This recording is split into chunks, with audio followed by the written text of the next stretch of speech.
అక్షయ్ ఒంటరిగా రూమ్‌లో ఉంటుంది. ఆ సమయంలో వసీకర కిటికీలో నుంచి అక్షయ్‌ను చూస్తూ ఉంటుంది. నల్లటి యమపాసం లాంటి తాడుని తీసుకొని వసీకర అక్షయ్‌ను కిటికీలో నుంచి చూస్తూ అక్షయ పొట్టకు యమపాసాన్ని విసిరినట్టు ఆ నల్లటి తాడును విసిరేస్తుంది.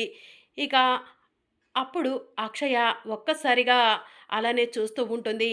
"ఏయ్ అక్షయ, నాతో రా" అని వసీకర పిలుస్తూ ఉంటుంది. ఇక అక్షయ ఏమీ పట్టించుకోకుండా వసీకరతో కలిసి వెళ్తూ ఉంటుంది.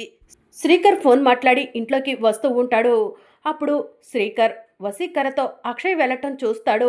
"అక్షయ" అని శ్రీకర్ పిలుస్తూ ఉంటాడు. ఇక అక్షయ్ మాత్రం శ్రీకర్ మాటను వినిపించుకోకుండా వసీకర్తో వెళ్ళిపోతూ ఉంటుంది. నో డౌట్ ఆవిడ అక్షయ్‌ను ఎక్కడో తీసుకెళ్తుంది అని శ్రీకర్ మనసులో అనుకొని పరిగెత్తుకుంటూ వెళ్తూ ఉంటాడు. ఇక వసీకర అది చూసి అక్షయ్‌ను లాక్కొని పరిగెడుతూ ఉంటుంది. ఇక శ్రీకర్ అలా పరిగెత్తుకుంటూ వసీకర అక్షయ్‌లకు ఎదురు వచ్చి నుంచుంటాడు. "అక్షయ్‌ను ఎక్కడికి తీసుకెళ్తున్నావు" అని చెప్పి శ్రీకర్ వసీకరను అడుగుతూ ఉంటాడు. "అవన్నీ నీకనవసరం.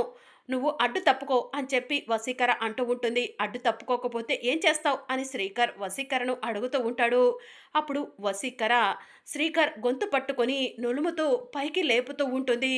"అక్షయ్‌ను ఏం చేయాలనుకుంటున్నావు? అక్షయ్‌ను వదిలిపెట్టు" అని శ్రీకర్ గొంతు నులుముతూ ఉంటే కళ్ళు మూసుకొని గట్టి గట్టిగా అరుస్తూ ఉంటాడు. ఇక వసీకర శ్రీకర్ గొంతుని నులుముతూ పైకి లేపి ఒక్కసారిగా కిందికి విసిరేస్తుంది.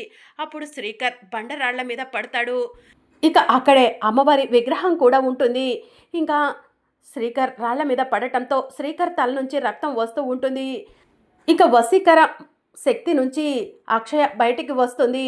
"నానా నానా" అని చెప్పి అక్షయ ఏడుస్తూ ఉంటుంది. ఇక వసీకర "రా అక్షయ, నాతో రా" అని చెప్పి అక్షయ్‌ను లాక్కొని వెళ్తూ ఉంటుంది.